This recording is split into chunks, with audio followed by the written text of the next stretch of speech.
Kita sekarang adalah apa yang kita lakukan kemarin. Kita nanti adalah apa yang kita lakukan sekarang. Kita ini Indonesia sekarang apa?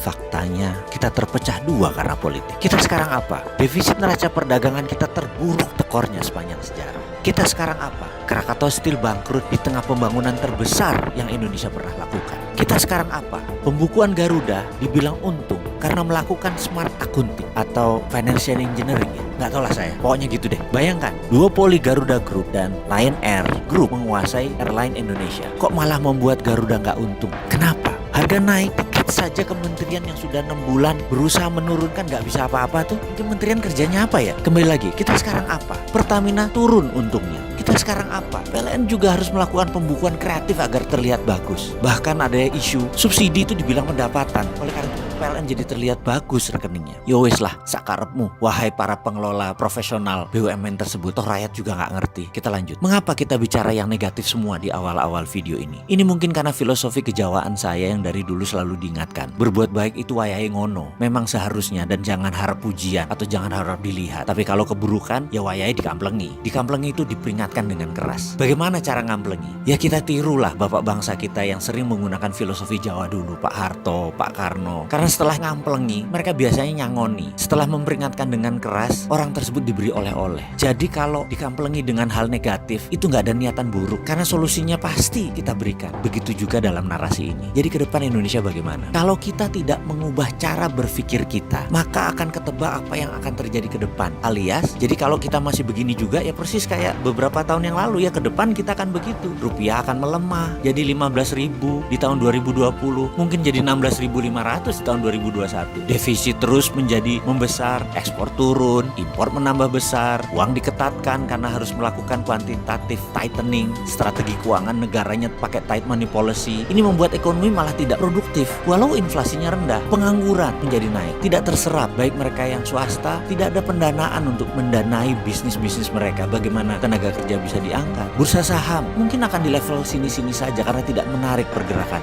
Ini semua kalau kita masih menggunakan cara berpikir kemarin. Bagaimana cara berpikir ke depan? Ada dua hal yang jangan dilakukan lagi, yaitu jangan pakai hutang dalam mengelola negara dan jangan langsung menerima semua direct investment. Pilih-pilih foreign direct investmentnya. Bahkan ketika gubernur sebuah provinsi di media mengatakan akan menerbitkan surat hutang daerah, saya pusing langsung udah mendengarnya. Parah bener cara berpikir bernegara kali ini. Sudah mengakar ya yang namanya hutang. Demikian juga BUMN menggunakan senjata sama, revaluasi aset, asetnya naik lalu cari hutang. Inalum, beli Freeport, ngutang. Selisih anggaran negara ditutup pakai hutang. Anggaran daerah kurang, apa yang dilakukan? Terbitkan surat hutang. Sekali lagi sarannya, jangan ngutang terus dan pilih-pilih foreign asing investasi untuk masuk ke Indonesia. Lalu bagaimana bergerak tanpa hutang, tanpa foreign direct investment? Bingung? Undang saya dong, ngobrol. Walaupun Sontoloyo begini juga NKRI.